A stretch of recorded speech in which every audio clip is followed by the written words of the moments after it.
नमस्कार, आपण पाहत आहात सत्य घटनांचा वेगवान आढावा दख्खन न्यूज नेटवर्क। आजच आमच्या चॅनलला सबस्क्राइब करा व अपडेट रहा। या बोगस डॉक्टरच्या संदर्भामध्ये हा प्रश्न उपस्थित झालेला आहे। अध्यक्ष महाराज, मराठवाड्यामध्ये सगळ्यात जास्त विदर्भात बोगस डॉक्टर आहेत अध्यक्ष महाराज। आणि यामध्ये बंगाली डॉक्टर्स म्हणून कलकत्त्याहून इकडून तिकडून आलेले खूप असे डॉक्टर्स आहेत जे ग्रामीण भागामध्ये बिल्डिंग बांधून ते आपले प्रॅक्टिस करतात। म्हणून माझी मंत्री महोदयाला स्पेसिफिक प्रश्न आहे की आपण नर्सिंग ॲक्ट खाली यांचं रजिस्ट्रेशन आहे का नाही चेक करावं। आणि जसं आपण सांगितलं की यांना QR कोड दिला पाहिजे। यामध्ये अनेक पॅथी आलेत अध्यक्ष महाराज, युनानी असेल, ॲलोपॅथी असेल, आयुर्वेदा असेल, होमिओपॅथिक असेल, आता फिजिओथेरपीचे काही डॉक्टर्स आलेत। ही सगळी माहिती जनतेला मिळण्यासाठी एक चांगल्या प्रकारचं टास्क फोर्ससाठी आपण जिल्हा लेवलला केलं पाहिजे। आणि जसं आमदार साहेबांनी सांगितलं यामध्ये लोकप्रतिनिधीचा सुद्धा सहभाग असला पाहिजे।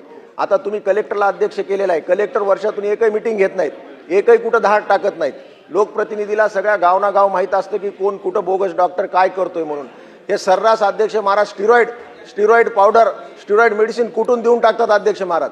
त्याच्यामुळे असं वाटतं ग्रामीण भागातलं की मला किती पॉवर आली म्हणून अशा प्रकारचे जे डॉक्टर्स आहेत यांच्यावर कारवाई झाली पाहिजे अध्यक्ष महाराज।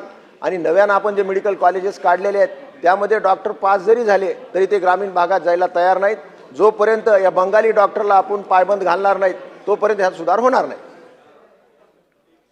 अध्यक्ष महोदय, आत्ताच सन्माननीय सदस्य सांगितल्याप्रमाणे जे आता जिल्हास्तरीय तालुकास्तरीय आम्ही समित्या केलेल्या आहेत त्यामध्ये आम्ही निश्चितपणे लोकप्रतिनिधीला सुद्धा घेण्यासाठी आम्ही पुन्हा त्या समितीची पुनर्रचना करू।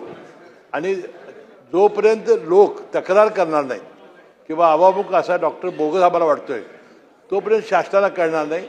आणि म्हणून आपण याबद्दल नो युअर डॉक्टर म्हणून जी आपण आता QR प्रणाली आणलेली आहे याद्वारे खरा डॉक्टर कोण आहे हे आपल्याला लगेच कळेल अशी आम्ही चांगली योजना आणलेली आहे।